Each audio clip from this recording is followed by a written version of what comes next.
ये बड़े बड़े अरबपति 8 लाख करोड़ रुपए डकार गए। कितना झूठा है रे तू। राइट ऑफ हुआ है, लोन माफ नहीं हुआ है, और 8 लाख करोड़ का नहीं 7,000 करोड़ का राइट ऑफ हुआ है। राइट ऑफ क्या होता है ये मैं तुझे बताता हूं अभी। लोगों ने विजय माल्या का नाम सुना होगा, पता है विजय माल्या कौन है? हाँ पता है अंकल, विजय माल्या कौन है। विजय माल्या वही है जिसके ऊपर मोदी सरकार के अंडर काम करने वाले ईडी ने अभी थोड़े दिन पहले 6,600 करोड़ रुपए का जुर्माना लगाया है। तुम्हें ये भी नहीं पता? अखबार नहीं पढ़ते हो क्या बे? विजय माल्या काफी बूढ़ा हो गया लेकिन लड़कियों के साथ घूमता है सारा दिन। लड़कियों के साथ घूमना गलत बात है तो अबे आलू तू ये बता, तू स्वाति मालीवाल के साथ क्यों घूमता है और उसको किस योग्यता के आधार पर तूने इतना बड़ा पद दे दिया? बता। सबसे बड़ा प्रमाण इस बात का जो मैं कह रहा हूं, अभी थोड़े बहुत पैसे आने ही लगे हैं बैंक में। परसों स्टेट बैंक ऑफ इंडिया ने इन अरबपतियों के 6,000 करोड़ रुपए माफ कर दिए भाई साहब। अबे गंवार, स्टेट बैंक ऑफ इंडिया पे मोदी का उतना ही कंट्रोल है जितना तेरा दिल्ली पुलिस पर, समझा? और ये न्यूज परसों की नहीं है, ये न्यूज है 30 जून की। और ये लोन माफ नहीं हुआ है, ऋण माफ नहीं हुआ है, ये हुआ है राइट ऑफ। राइट ऑफ का मतलब होता है कि जो लोन बैंक रिकवर नहीं कर पा रही है उसको अपने घाटे के रूप में दिखा दे, और जिससे कि जो उस पर टैक्स लायबिलिटी बनती है वो कम हो जाए।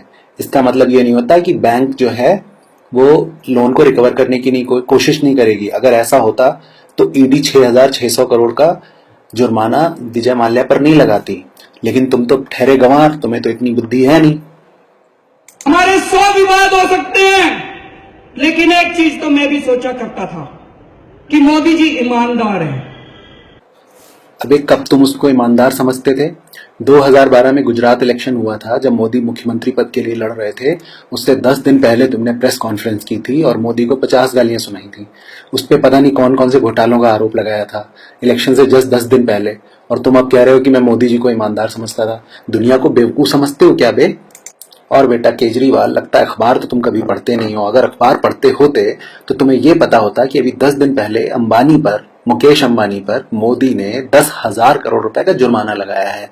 और जब इनकी गवर्नमेंट बनी थी 2014 में, उसके तुरंत बाद इन्होंने $700 मिलियन से भी ज्यादा का जुर्माना अंबानी पर लगाया था।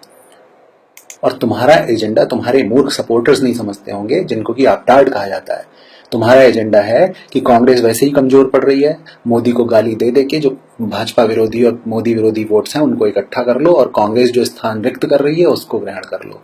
और तुम्हारा जो दर्द है इस समय, उसको देखकर यही लगता है कि तुम्हारा अपना कुछ पर्सनल नुकसान हुआ है।